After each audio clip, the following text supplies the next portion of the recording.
Assalamualaikum warahmatullahi wabarakatuh. Alhamdulillah, alhamdulillahirabbil alamin. Bersyukur kita semua masih diberikan kesehatan dimanapun kita berada. Melanjutkan materi sebelumnya, mata kuliah ilmu komunikasi. Di sini saya membuat slide tentang analisis SWOT. Analisis SWOT ini biasa digunakan oleh manajemen perusahaan di dalam melihat sebuah kesempatan dan peluang agar perusahaan tersebut ini prospek kedepannya bisa lebih baik atau tidak. Tapi pada kesempatan ini analisis SWOT ini saya kaitkan dengan mata kuliah ilmu komunikasi agar kalian bisa melihat pribadi kalian ini seperti apa. Nah, di slide bisa kalian lihat ya, bisa lihat kalian baca. Analisis SWOT ialah suatu bentuk analisis di dalam manajemen perusahaan atau di dalam organisasi yang secara sistematis dapat membantu dalam usaha penyusunan suatu rencana yang matang untuk mencapai tujuan, baik itu tujuan jangka pendek maupun tujuan jangka panjang. Nah, minggu kemarin saya jelaskan juga tentang budaya literasi. Budaya literasi ini kalian harus mau menekankan diri kalian untuk membaca, menulis, dan yang terakhir menganalisis. Menganalisis ini di sini bentuknya kalian menyelidiki benar atau tidak seperti itu. Iya atau tidak, valid atau tidak seperti itu. Nah, dari membaca, dari menulis, dari menganalisis, ini kalian bisa mengerti tentang persoalan-persoalan yang ada. Apalagi di sini kalian prodi ilmu komunikasi, yang kalian jual itu ya kompetensinya di sini pengetahuan kalian itu yang pertama. Terus yang kedua dengan kalian komunikasi, bagaimana kalian bisa komunikasi itu orang ya atau lawan bicara kalian bisa mengerti. Nah, dengan retorika tadi, dengan berbicara tadi, ada yang komunikasinya atau retorikanya bagus, ada yang tidak, ada yang ngomong di depan umum di publik patah-patah, tapi itu seni seperti itu. Yang penting tadi gaya komunikasi boleh berbeda-beda, yang penting message ya, pesannya tersampaikan kepada audien ya, kepada pendengar seperti itu. Jadi setiap orang tuh berbeda-beda retorikanya ya, punya seni masing-masing. Ada yang berbicaranya lancar, sistematis, ada yang bicaranya nggak lancar, kagol, nggak sistematis, tapi pesannya itu terkirim ke orang, ke audien. Nah, kalian ya tadi harus tahu yang bagaimana versinya seperti itu. Nah, di sini makanya ada analisis SWOT. Yang pertama strength. Strength ini kekuatan. Nah, artinya di sini kekuatan apa di dalam diri kalian? Poin plus apa yang menonjol? Misalkan, oh, saya ini smart, ya kan? Intelijensi saya ini tinggi. Ketika saya mendapat tugas, ya, itu selalu saya kerjakan tepat waktu. Terus di sekolah SD, SMP, SMA selalu mendapat peringkat misalkan seperti itu. Atau tadi untuk menghafal atau untuk hitung-hitungan ini bagus seperti itu. Atau Pak, saya ini kalau untuk fisik kuat saya ini Pak seperti itu. Untuk angkat mengangkat kuat. Tapi kalau suruh menghafal saya Pak, nah ini agak minus saya misalkan seperti itu. Apa kira-kira kekuatan kalian seperti itu? Strength. Poin plus kalian itu apa? Biasanya sering ditanyakan ini ketika di dalam interview, misalkan kalian melamar pekerjaan, apakah lisan, apakah secara tulisan seperti itu. Kekuatan kalian, strength misalkan apa kekuatan kalian? Kelebihan kalian ini apa? Apa yang mau dijual seperti itu? Oh, saya ini pintar Pak kalau misalkan broadcaster, jadi penyiar. Kalau menjadi humas Pak, ya kan? Kok nanti outputnya, prospeknya bisa jadi PR, public relation seperti itu. Terus ada weakness, kelemahan. Apa kelemahan kalian ini? Nah, itu kalian yang tahu. Pak, kalau saya misalnya ketemu orang atau tampil dan seterusnya saya nervous, Pak. Oke, tapi tadi semua ala bisa karena biasa. Kalau memang baru pertama kali, kedua, ketiga mungkin seperti itu. Tapi kalau misalkan terus menerus ya kan mungkin nggak nervous lagi seperti itu. Tapi ada juga mungkin yang mungkin di sini nggak suka tampil di publik seperti itu. Nah, kelemahannya tadi kalian sendiri juga yang memahami, yang tahu. Nah, itu kalian nanti ya kan ada tugas dari saya menjelaskan seperti itu. Jangan sampai saya nanya nanti kan ada tugas untuk kalian menjelaskan kekuatan kelemahan saya, kekuatan saya privasi Pak, Bapak nggak boleh tahu. Nah, nggak boleh kayak gitu juga jawabannya, harus kalian jelasin. Terus di sini ada opportunity atau opportunities, ya kan, peluang atau kesempatan. Peluang kesempatan ini dalam hidup nggak datang dua kali nggak. Kalau misalnya kan kalian dapat kesempatan, dapat peluang kayak gitu, ditawari orang, ya untuk misalkan bekerja dan seterusnya, ambil seperti itu.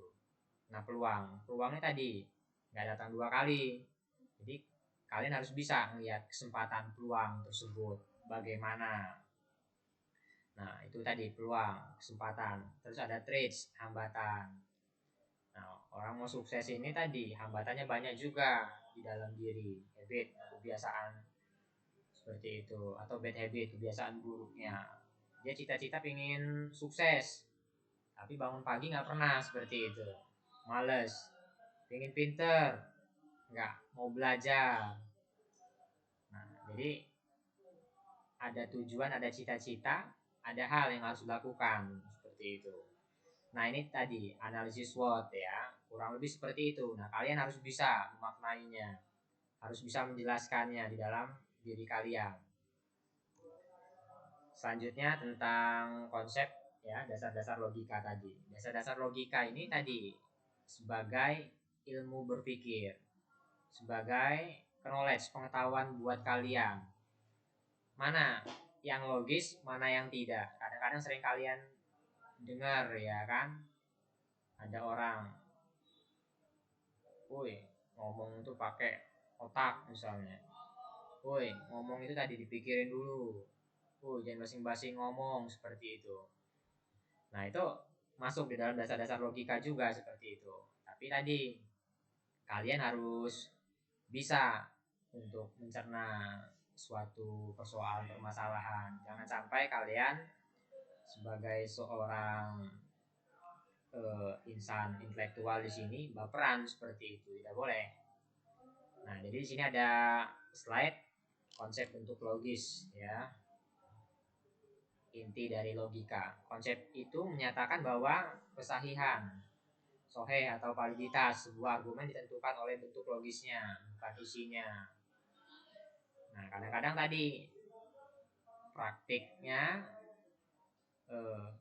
ada hal-hal yang disampaikan oleh seseorang itu terkadang ada hal yang spontan. Ini masuk akal atau tidak? Logisnya seperti itu. Kadang-kadang kita tidak lihat lagi substansinya seperti apa dan seterusnya. Kalau dia ngomong sudah meyakinkan kita, masuk akal, ya kan? Udah kita terima. Tapi kadang-kadang terakhir, pas dipikirkan kembali dan seterusnya, nah nggak masuk akal juga orang yang ngomong. Tadi seperti itu. Nah, harus hati-hati seperti itu. Sebagai ilmu, ya, logika disebut dengan logis episteme, ya, latinnya logika senti, atau ilmu logika ya, atau ilmu pengetahuan yang mempelajari kecakapan untuk berpikir secara lurus, tepat dan teratur. Nah, tadi kalian di sini prodi ilmu komunikasi harus belajar, saya bilang retorika. Retorika itu artinya berbicara. Nah, itu kalian ya punya seni masing-masing di dalam berbicara. Nah, itu tinggal kalian latih. Kalau misalkan ada yang kalian suka untuk retorikanya, nah kalian bisa tiru seperti itu. Atau tadi kalian punya model ya, atau mungkin punya Kristen masing-masing, ya udah diterima seperti itu. Atau tadi kalau mau meniru kira-kira yang bagus retorikanya, ya kan, cara penyampaiannya, public speakernya bagus, ya kan, kita public speaking, ya bisa ditiru seperti itu. Nah, makanya tadi ilmu komunikasi harus pintar-pintar kalian menempatkan diri, membawa diri. Harus banyak belajar bahasa juga seperti itu. Gak ada ruginya. Biar kalian bisa menempatkan diri seperti itu. Terus ada objek material dan formal logika. Ini saya bacakan. Logika merupakan sebuah ilmu pengetahuan di mana objek materialnya ialah berpikir, khususnya penalaran atau proses penalaran. Nah, itu. Dan objek formal logika ialah berpikir atau penalaran yang ditinjau dari segi ketepatan. Satu objek material dapat ditinjau dari berbagai sudut pandang sehingga menimbulkan ilmu yang berbeda-beda. Misalnya, objek materialnya ialah manusia dan manusia itu ditinjau dari sudut pandang yang berbeda-beda. Sehingga ada beberapa ilmu yang mempelajari manusia, diantaranya psikologi, antropologi, sosiologi, dan lain sebagainya. Nah, itu tadi. Berbicara logika, ya, berbicara berpikir, ilmu pengetahuan ini kan harus belajar juga dari pengalaman-pengalaman. Misalkan di dalam logika itu sendiri, ya kan, di dalam formal logika, ilmunya misalkan ada psikologi atau sosiologi, kalian harus belajar dari pengalaman kalian, melihat karakter, ya, sifat seseorang. Karena tadi kalian bisa mengetahui karakter seseorang itu dari bergaul, berteman seperti itu, dari komunikasi. Nah, tadi dari kalian komunikasi itu ketahuan karakter atau model orang ini seperti apa, itu bisa kalian ketahui atau belajar dari pengalaman. Oh, model A ini seperti ini, model B ini seperti ini, model C ini seperti ini, model D ini seperti itu. Nah, tadi kalau kira-kira kawan kalian nih nggak bagus, nggak baik, sudah kalian tahu nih, udah getar vibratornya seperti itu, udah ada notifnya, kalian bisa identifikasi, ya sudah, jangan terlalu dalam seperti itu. Karena apa? Nanti kalian tahu sendiri akhirnya seperti apa. Misalkan kalau berkawan dengan orang yang tidak baik atau tidak jahat seperti itu, apalagi kalian tidak bisa bentengi diri kalian, menspuritisasi diri kalian seperti itu. Nah, itu tadi di dalam dasar-dasar logika, ya kan, di dalam ilmu bantu psikologi atau sosiologi itu bisa diketahui seperti itu. Dan kawan kalian psikopat, ya, sakit jiwa, udah tahu nih jenis psikopat sakit jiwa. Kalau lagi pusing, lagi pening, suka aneh-aneh, ada binatang dimatiin seperti itu, apa aja, ada tanaman dihancurin, ada barang-barang dirusakin. Kalian sudah tahu karakternya seperti itu. Nah, kalian deketin. Nah, pas lagi dia lagi pusing, bisa jadi kalian jadi objeknya seperti itu. Nah, itu tadi kalian harus pahamin seperti itu di dalam dasar-dasar logika ini, mata kuliah ini. Banyak lagi contoh-contohnya ya dalam objek material dan formal logika. Nah, tadi jangan sembarangan kalian untuk misalkan eh, melihat sesuatu permasalahan, ya kan, persoalan, tetapi kalian tidak mendalaminya atau kalian ingin mendalaminya tapi tidak serius seperti itu. Nah, tadi contoh-contohnya, kalau kalian sudah mengerti, memahami karakter satu dan lainnya, tadi kalian harus bisa membentengi diri kalian agar tidak terjadi hal yang tidak diinginkan. Terus kaitan logika dan bahasa, ini garis besarnya dulu saya akan sampaikan. Ada dua aspek penting dalam pemikiran, yaitu aspek kegiatan mental, bahwa penalaran itu berlangsung dalam batin, dan aspek ekspresi verbal, bahasa untuk menyatakan isi pemikiran. Nah, kalau Pak Jokowi itu bilang revolusi mental seperti itu. Revolusi mental. Revolusi mental. Nah, mentalnya harus dibangun seperti itu. Apalagi teknologi industri 4.0 ini ya kan 4.0. Nah, tadi cara berpikirnya ini udah harus dirubah seperti itu. Melalui bahasa kita dapat mengomunikasikan pemikiran kita dan dengan demikian dapat diuji tepat atau tidaknya. Nah, melalui bahasa, melalui komunikasi inilah kita menyampaikan gagasan, isi pemikiran kita, apa yang kita rasakan, apa yang mau kita sampaikan, seperti itu. Nah, melalui bahasa, melalui komunikasi, dipikirkan dulu seperti itu, apa ya kira-kira yang mau disampaikan. Pemikiran yang baik menuntut kemampuan penggunaan bahasa yang baik pula. Nah, tadi semua tadi harus dilatih. Karena berpikir dapat dipahami melalui bahasa yang diungkapkan, maka sangat penting sekali dipahami aneka ungkapan seperti itu. Oke, ini ya materi pada kesempatan hari ini. Terus saya ini membuat tugas untuk rekan-rekan prodi ilmu komunikasi. Ini membuat video. Nah, harus menjadi keterampilan kalian, karena ilmu komunikasi tadi prospeknya ini sangat banyak dan luas. Keterampilan yang harus kalian miliki tadi, editor misalkan, terus broadcaster, penyiar, jurnalis, public relation, jadi humas. Pokoknya di mana kalian eh, berada, kalian harus punya keterampilan yang dibutuhin di masyarakat. Itu tadi saya bilang humas, ya kan, publication. Kalian harus bisa menjadi jembatan antara individu satu dan individu lainnya seperti itu.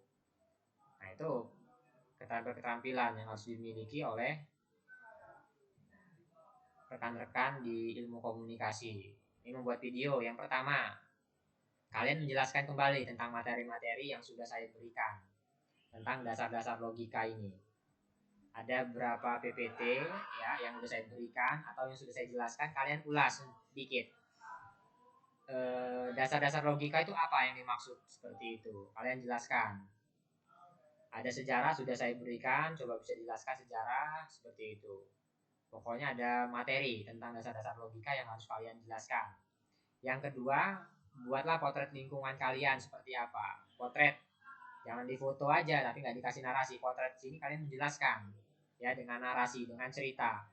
Apa yang kalian tangkap di lingkungan kalian. Misalkan aman tentram, lingkungan kalian bagus, karakternya bagus-bagus, aman, tentram, ya nggak ada permasalahan dan seterusnya. Atau mungkin bisa jadi sebaliknya, di lingkungan kalian sering terjadi kriminalitas, kejahatan, pencurian misalkan, atau apa yang sering terjadi. Nah ini setiap mahasiswi berbeda-beda ini ya potretnya. Kalian buat narasi seperti itu. Terus kalian jelaskan yang terakhir, mengapa budaya literasi itu sangat penting. Nah ini kalian buat video ya yang bagus, yang mantap seperti itu, yang enak dilihat. Apalagi kalian, saya bilang anak ilmu komunikasi seperti itu, kalian susun sendiri materinya ya kan. Yang penting ada 3 poin ini kalian jelaskan seperti itu tentang dasar-dasar logika, potret lingkungan kalian, dan mengapa pentingnya budaya literasi ini. Buat video minimal 5 menit. Pak saya mau 30 menit, ya nggak apa-apa silakan, pokoknya minimal 5 menit seperti itu. Deadline kumpul 19 November 2020. Itu hari apa ya? Kamis mungkin. Post ke IG, FB, YouTube ya dengan tag atau hashtag Bram Figma. Oke ya, jelas ya. Semua tugas ada di slide ini atau YouTube ini. Nanti kalian bisa melihat sendiri. Kalian jelasin dasar-dasar logika. Boleh pakai literatur atau referensi lain, saya persilakan. Saya nggak batasin di sini. Yang penting tadi judulnya dasar-dasar logika seperti itu. Mau referensi atau literatur siapa aja boleh, atau mau pakai PPT dari saya persilakan juga, nggak masalah. Oke, itu saja yang saya sampaikan. Saya akhiri. Wassalamualaikum warahmatullahi wabarakatuh.